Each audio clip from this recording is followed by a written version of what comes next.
Right? Let's see, perfect day for it. Yes. So, rumour has it, you've covered some miles in your car. Tell us a little bit about that.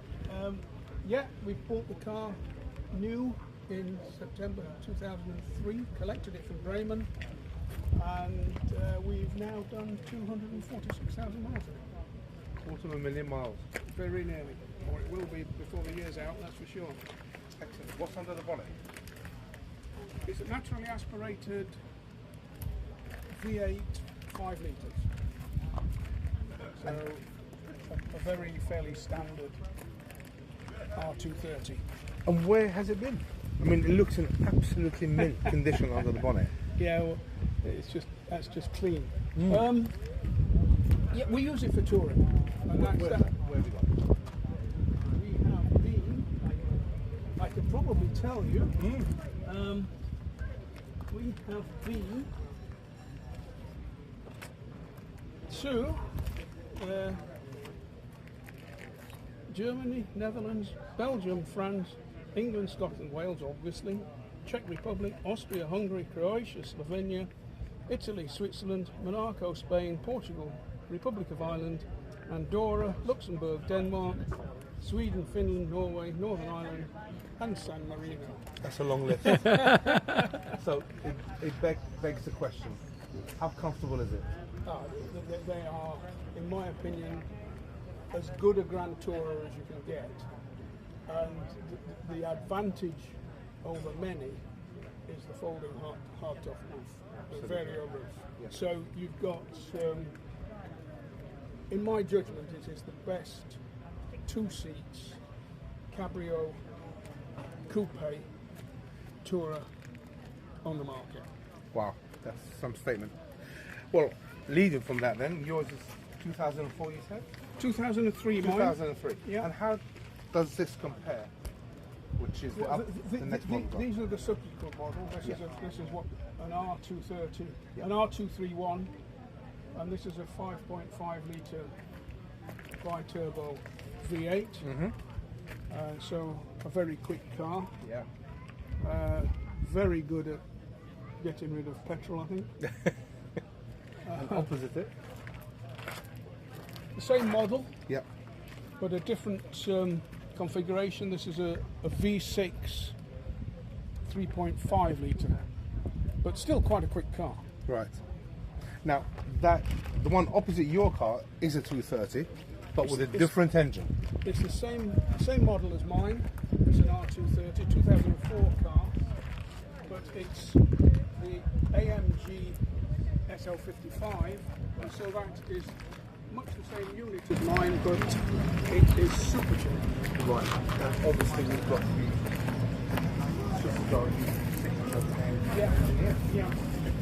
And this is actually a fairly special SL55 in so much it is the F1 version, of which there are relatively few, and this actually makes this quite as R230s go, quite a valuable car. Right, and as I mentioned earlier to it, you've got the engineer's signature, who's responsible for assembling the engine. Yes, I think, assembling the engine. Wow. It's over-egged when they say he built it. Of course. No, I get that. Well, perhaps we can walk along and have a look at some of the other interesting Mercedes models. What we have here on the right? The W201, I should say. It's a 190E, 2.5 litres, 16 valves. So this is quite a nice 190E, and this is owned by Ross Harris, and I think he's had it for about 4 years, and slowly but surely. So apart from the engine side, what's the difference between the 2.5 and the 2.3? Are they both Cosworth engines? I don't know. Oh, okay. I mean, Sorry about that. No, it's fine. But obviously that, I think, replaced the 2.3. And the 2.3 had Cosworth written all over it. And what I noticed about this particular model is that there's very little sign indicating it's a Cosworth, but I think it is. Okay. But it would be something to find out later. We can speak with Ross. Absolutely. Now this is a new venture for Mercedes back in the day. where they went into the baby Mercedes market. The baby Mercedes, and I think it's widely accepted that the introduction of this model saved Mercedes-Benz back then. Yeah, absolutely. I would agree with that. It just opened up a totally different market. Yeah. And then we go a little bit earlier, the two 107s. Yes. They're Yes. very boring. Both 500s. Yes, they are. Yeah. The very predictable signal red and cream inside that Bobby Ewing drove, and Oh yes, the Bobby Ewing car. surprisingly, the more attractive blue, as when we were out in London, this turned more heads than that. It's a fact. I witnessed that. So obviously these are predecessors to your 230. Oh, no, the well, 129. we don't have the 129. No, we don't. Unfortunately, we don't have the 129. So the 129 was the predecessor to the 230. Correct.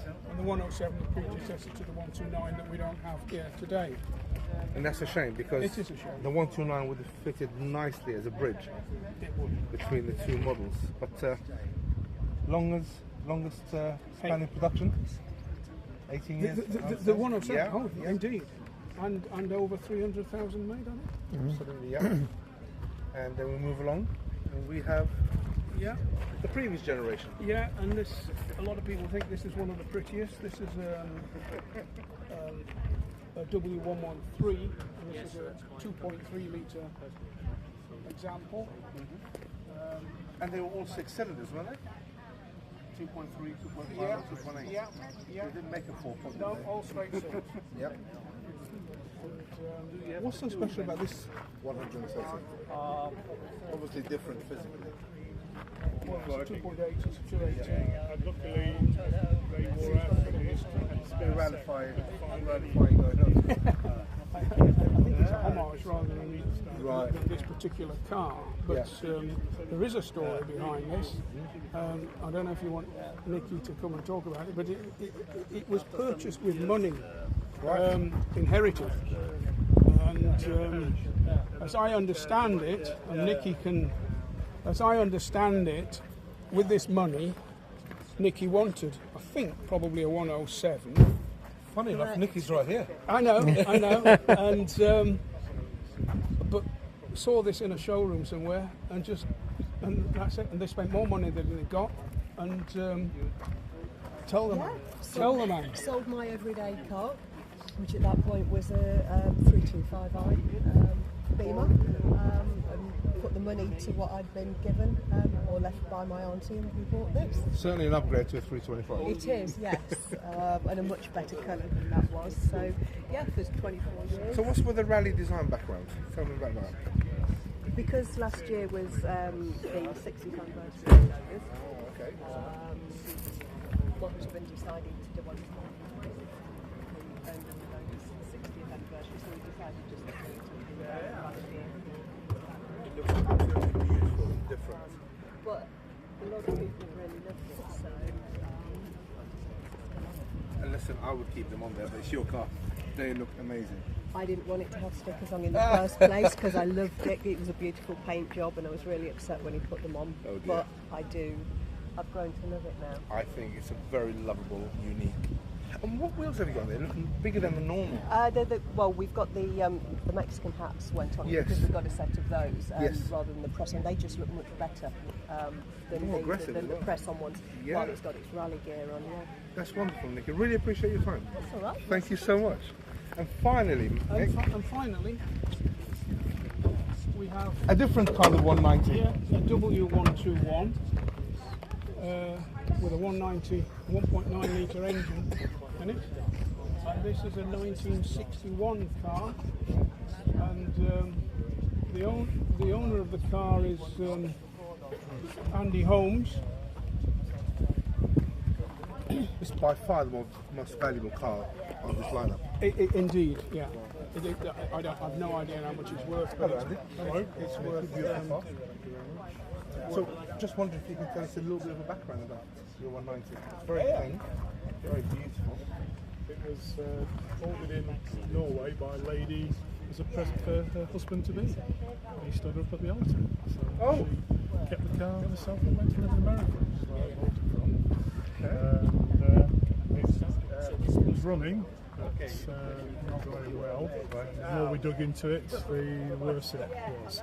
So it had a full mechanical restoration by my friend Will Samples in Dallas, and the bodywork was all done, all the brand new cross sections and new members and new floors. It took 7 years. I used to go for at least a week a year and work on the car myself. And you finally brought it back here? Finally Is it brought a it UK back. registered car now? Yeah, registration. We won the 190 SL concourse. Then when you put a pin in, it just comes through.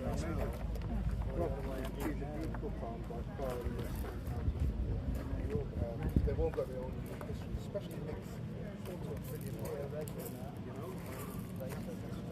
For me, that stands out. But as a Mercedes, I don't know many people that drive it.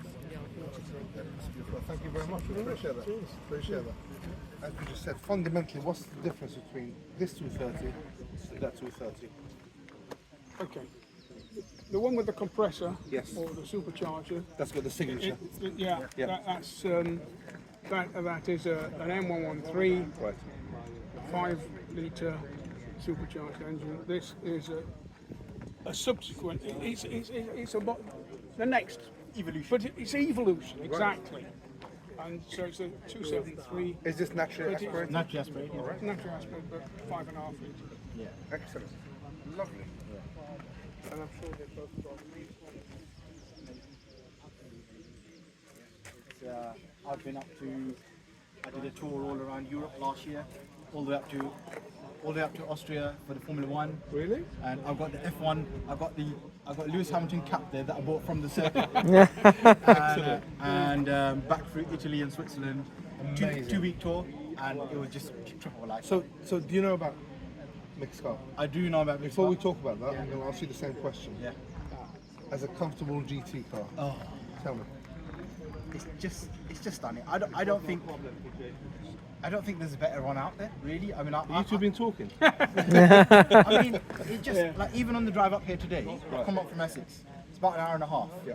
and you don't have to go fast. Yeah. You can just go at a sensible cruising speed, and it just makes you feel good. The seats are great. It's got adjustability. You know, I've got a disability, so I have to like have a sort of a different driving position to most, and it's totally fine. You know, when I went all around Europe with my friend, we were 2 up, full of luggage, and Effortless. cruise control. I've got an upgraded. I think you've got an upgraded like a stereo as well. Yeah. Yeah, I've got Yeah. like an Android Auto unit in there as well. So it pairs with your phone great, and it's just like honestly, I just bonded with it. Brilliant, gents. Thank you very much. No, it's Appreciate nice to that, meet you. Adam. And Mick, I still love your car. Amazing. Thank you. $250,000. Brilliant. Thank you very much, gents.